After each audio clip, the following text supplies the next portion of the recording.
if you go back and look at history, which is incredibly easy to forget, especially even when it's very recent history, so often the real truth lies in just having a small amount of historical context. A small historical memory is invaluable in understanding the truth and being able to navigate and critically evaluate the propaganda that you're being asked to ingest. So let's recall that in 2013, at the end of 2013, when there was an uproar in Ukrainian civil society, when the Ukrainian president that was elected still had 2 years in his own term, that groups funded by the United States and supported by the State Department began organizing and demanding the ouster of their elected president. That happens all the time. Liberals marched against Trump, even though he won. Here in Brazil, there were marches all the time against Bolsonaro. Just the fact that there's marches and protests against an elected government doesn't mean you get rid of the government. The people voted for that leader. There's a constitutional term, but the U.S. funded groups in Ukraine to agitate violently to remove that leader because the U.S. preferred a different leader because that leader was more amenable to Moscow right across the border than to the United States all the way on the other side of the world. And the history of the United States government, if you know anything about American history, is that when there's a government who's more loyal or closer to countries we regard as our enemies and not as close to us, our solution is first to warn those countries and threaten them, and then if they don't heed that warning, we overthrow them. That's what the United States does, is what the CIA exists to do. And it's what happened here.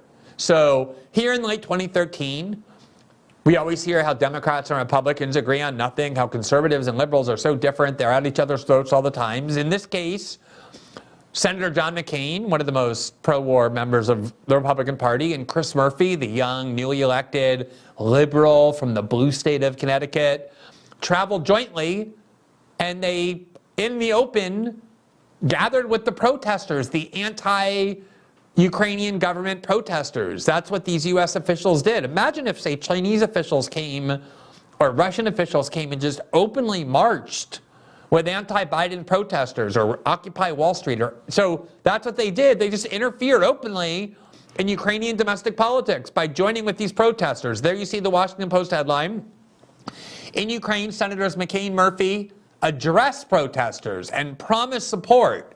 Quote, a showdown between Russia on one side and the United States and the European on the other drew closer here Sunday as two American senators told a crowd of hundreds of thousands of protesters that Ukraine's future lies to the West, not the East.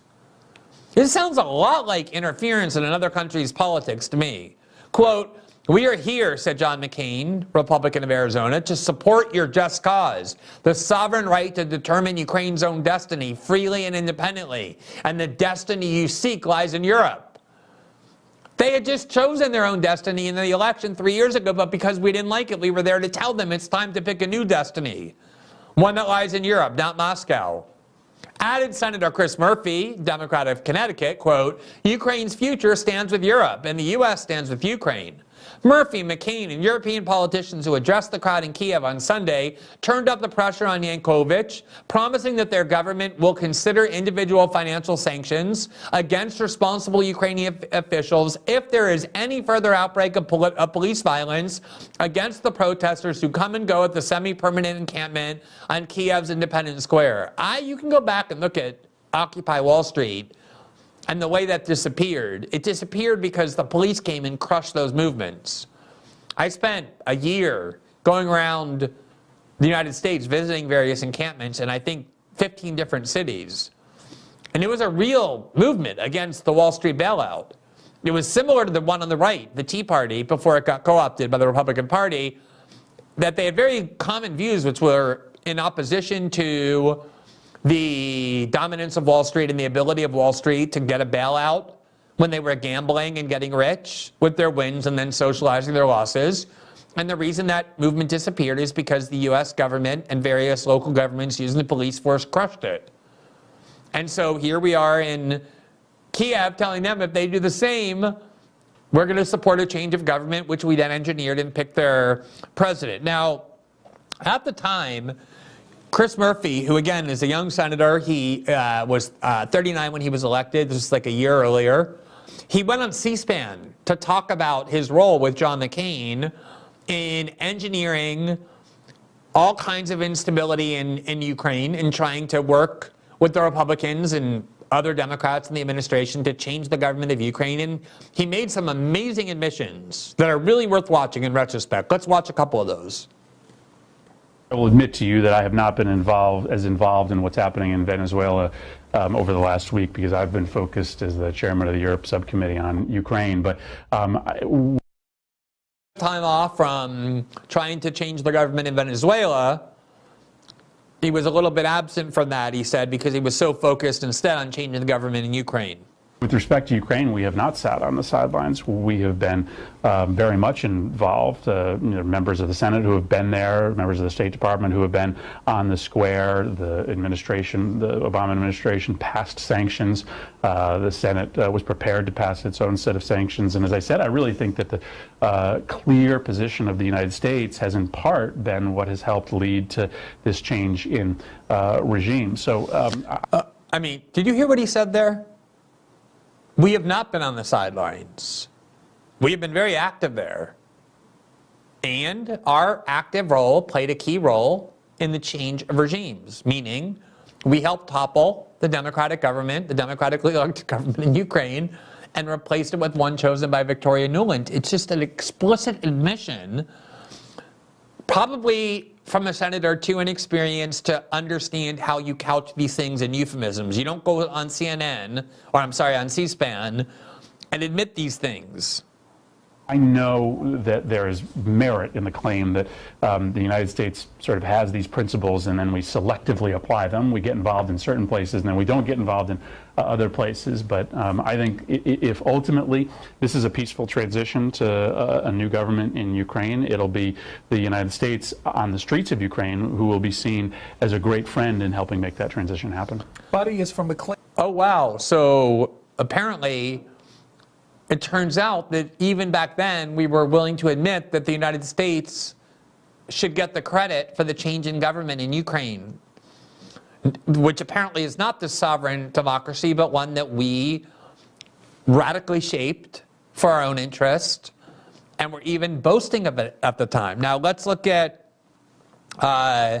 this next clip. They're all amazing. Let's look at what he says next. Thank you for taking my call. Sure. All right. My concern of being a child of the Cold War is always a threat from, the East. And I was concerned with how this moving forward could lead to some type of global conflict. Whenever we seem to have these elections that are monitored, or the United States is involved or Europe's involved, it seems to eventually end with some type of violence. I was concerned with that violence escalating on a global scale between Russia and the European Union, or with the United States' involvement in potential conflict between those two superpowers. Okay, so that person said, look, seems to me, knowing the Cold War that I lived through, that whenever we do this sort of thing, whenever we start changing other countries' governments, start interfering in their political affairs, especially when it involves the attempt to rule countries in Russia's neighborhood, that is a danger to escalate and to turn into a real war between Moscow and the West, or Moscow and Ukraine, in which the West gets involved. That was that caller's concern that he posed to Senator Murphy, who's apparently an expert in Ukraine, given that he's over there trying to pick their new government and change their politics for the better. He got elected by the people of Connecticut and immediately goes with John McCain to start fiddling with Kiev. So let's listen to what Chris Murphy told that caller about those concerns. There certainly is some concern about what Russia is going to do over the course of the next week or month. I think it's irresponsible to talk about the potential for Russia to move some kind of offensive force into the Crimea, which is the coastal region of Ukraine that has a Russian military base and a lot of the important ports. That would be a fundamental grave mistake on behalf of the Russians, and I think they know that would essentially lead it to a descent to madness. So I don't worry that this is going to result in any kind of military confrontation between the U.S. and Europe and Russia.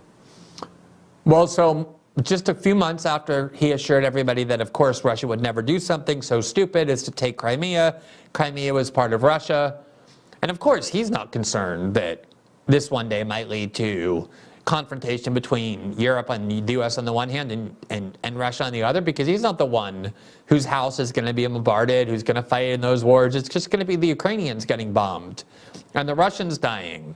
So of course he's not concerned. But here is this genius who obviously can't even run the United States, the country where he's elected to be an elected official, who decided he was going to interfere in Ukraine instead, making all kinds of predictions about the future, all of which proved to be the exact opposite of what ended up happening. These are our geniuses who are not only running our country, but trying to run every other's. Let's listen to this next one. I believe this is a long one, so I'll just pick a few key excerpts from it, but these really are amazing. Buddy is from McLean, Virginia. Independent line for Senator Chris Murphy. Hi, I just have a few points, and thank you for allowing me to call C-SPAN, by the way. Hello? You're on, go ahead. Oh, hi. So I'll just have 3 quick points, and then I'll take the answers off the air. The first one is, isn't it true that Yanukovych was elected for the first time in 2010 for one 5-year term? That elections were scheduled for 2015. The second point is, why is it okay for foreign ministers from other countries to show up during protest movements, let's say in Ukraine, like the foreign ministers of Poland and Germany, and support the protesters against the current government there? Wouldn't it be something similar to the foreign ministers of, let's say, Mexico and Canada showing up during the Occupy Wall Street movement and saying, yes, we agree that your government is corrupt? And the third point is, why isn't the West and America talking about the fact that a large or significant portion of the Ukrainian opposition right now is made up of far-right politicians, including from the party Svoboda, which openly is fascist and xenophobic, and they say that they don't want to join the EU because they consider the EU to be a bunch of gays and Jews, just as well as they say that they don't want to join the imperialist Moscow regime. Let me. Do you see how the random callers who just call C-SPAN and hope to get on because they have no credentials are infinitely smarter than the people who are running all these policies? So he said, you keep talking about democracy. Didn't, the president of Ukraine that you're trying to overthrow get democratically elected and have a 5-year term, 2015? And also, by the way, isn't it kind of inappropriate for foreign officials and foreign ministers to go join protest movements in other countries to overthrow their governments? And also, by the way, aren't we supporting the part of Ukrainian society that's filled with a bunch of neo-Nazis? Isn't that kind of a concern? Let's listen to his answers. Let me take all those very quickly, one at a time. You're right, Yanukovych was elected, and I mentioned this before. I understand the difficult position here, which is that Yanukovych was elected, and we are not in the business of encouraging rebellions and revolutions on the streets against elected leaders, because we ultimately think that elections, as you mentioned, are the place in which you should settle your differences. Okay, so just hold that thought, because that's going to be important in just a minute. According to Chris Murphy, the United States is not in the business of interfering with democratically elected leaders and trying to change them or topple them. That is not what we do. What we believe in is democracy. And if a country chooses a government democratically that we dislike, we accept it. That's, according to Chris Murphy, the posture of the United States historically. We don't interfere in trying to topple the democratically elected leaders of other countries, except he is doing exactly that here, as he just admitted. The government that he was trying to overthrow was democratically elected, and so he has to explain how he'd reconcile that. The issue here is that Yanukovych lost his legitimacy to govern when he used force to try to break up these protests, and the United States didn't go on to that square in any meaningful way until the president tried to break up the peaceful protests. That's why Senator McCain and I went. And we certainly got a lot of grief from people asking why 2 U.S. senators are going to the square to support a protest movement against an elected government. So the way democracy works is that countries get to choose their leaders, but then if those leaders use more force than Chris Murphy and John McCain, who have no democratic electability or accountability in those countries, decide is a little excessive, even though our government constantly uses violence to keep order against protesters here in the United States, soon as John McCain, Chris Murphy, and others decide they've gone a little too far, somehow the Saudis haven't gone a little too far. We keep supporting them. The Egyptians haven't gone too far. Apparently, they're allowing dissent to a sufficient amount. But the Ukrainians, according to John McCain and Chris Murphy, went a little too far. And now their democratic legitimacy is over. They lost their right to serve in through their 5-year term that the Ukrainian people chose them to serve. We did that because we think that there were human rights and civil rights that were violated there, and we've always stood up for that concept. And again, I think that answers your second question as to why you had foreign ministers and foreign leaders who were on that square. It was because we're standing up for the idea that people should be able to lodge protests against their government. Remember, this was 11 years after the U.S. invaded Iraq, set up torture regimes all around the world, continued to hold people in Guantanamo in the middle of the Atlantic Ocean in a ocean prison with no charges of any kind.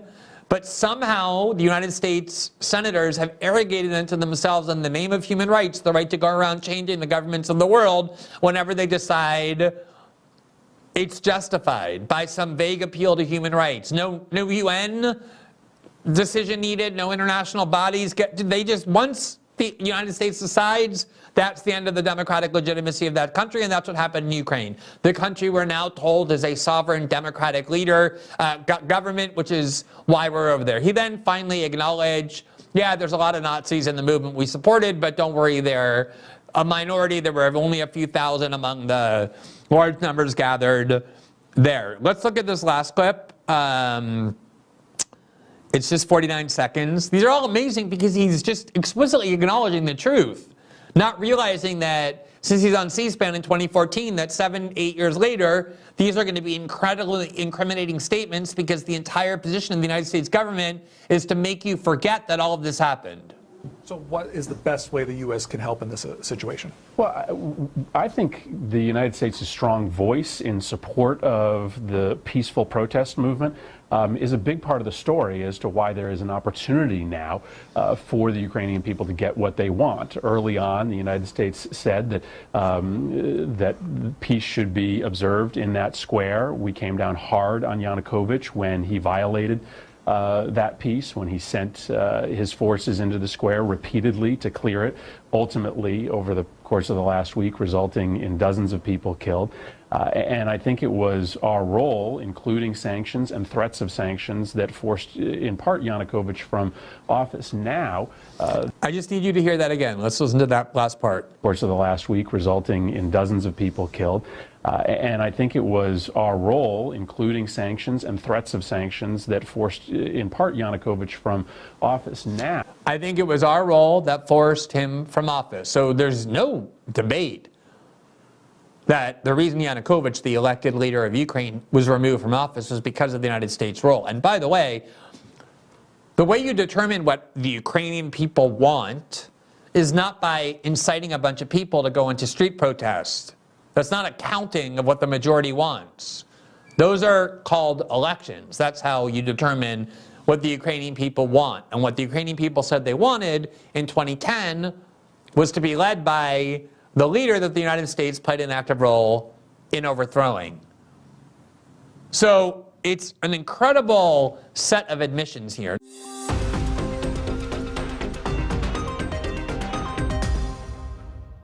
Thanks for watching this clip from System Update. Catch our full shows for free, live weekdays at 7 p.m. Eastern on Rumble, and join our locals community at greenwald.locals.com for all of my written journalism, exclusive after-show Q&As, and more.